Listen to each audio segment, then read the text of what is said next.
বড়দিনের আগে মুখ্যমন্ত্রী দিচ্ছেন বড় উপহার। বাংলার বাড়ি পাবে লক্ষ লক্ষ মানুষ। অ্যাকাউন্টে ঢুকবে বড় সড়ো গিফট হ্যাম্পার। একটা ক্লিকেই আবেদন করা যাবে। কিভাবে? পুরো প্রসেস থাকবে আজকের এই ভিডিওতে।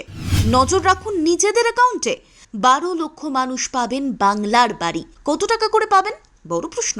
তাও আবার দেবে সম্পূর্ণটাই রাজ্য সরকার। কথা তো রাখেনি কেন্দ্র, 3 বছর ধরে টাকা দেয়নি। তাহলে কি এবার থাকছে বাংলার বাড়ি পাওয়ার জন্য বিশেষ কোনো নিয়ম? বড়দিনের আগে কেন্দ্রীয় সরকারকে এক হাত নিয়ে অলরেডি বাংলার বাড়ি প্রকল্পের সূচনা করেছেন মুখ্যমন্ত্রী মমতা বন্দ্যোপাধ্যায়। আজ থেকেই বাংলার বাড়ি প্রকল্পে টাকা দেওয়া শুরু। সরাসরি ব্যাংক অ্যাকাউন্টে যাবে বাড়ি তৈরির টাকা। এই প্রকল্পে 2 কিস্তিতে মোট 1,20,000 টাকা দেবে রাজ্য সরকার। 60,000 করে 2টো কিস্তিতে বাংলার বাড়ি প্রকল্পের টাকা দেওয়া হবে। চলতি বছরের মধ্যে এই টাকা পেয়ে যাবেন 12 লক্ষ উপভোক্তা।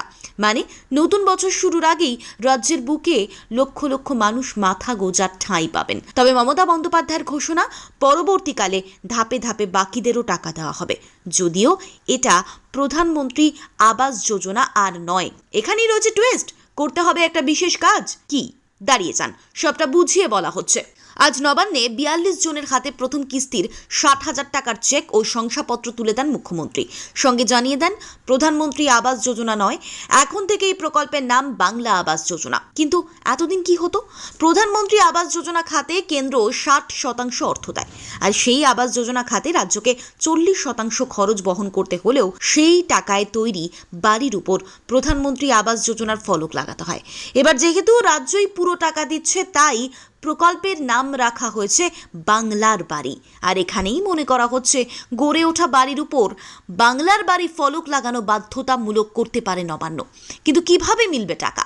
রাজ্যের অর্থ দপ্তর জানিয়েছে, এই টাকা সরাসরি উপভোক্তাদের ব্যাংক অ্যাকাউন্ট বা পোস্ট অফিসের অ্যাকাউন্টে পাঠানো হবে। আর এখানে একটা কথা জানিয়ে রাখতে হচ্ছে, লোকসভা নির্বাচনের প্রচারে প্রথমবার তৃণমূল কংগ্রেসের সর্বভারতীয় সাধারণ সম্পাদক বলেছিলেন, আপনারা নিজেদের অধিকারকে সামনে রেখে ভোট দিন। আগামী 31শে ডিসেম্বরের মধ্যে আবাস যোজনার প্রথম কিস্তির টাকা দেবে রাজ্য সরকার।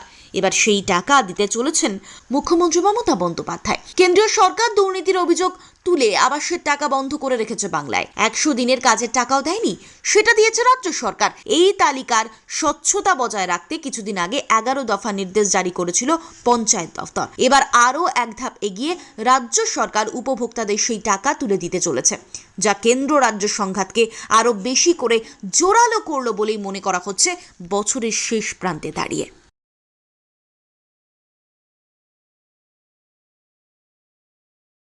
Bureau report, Bengal live.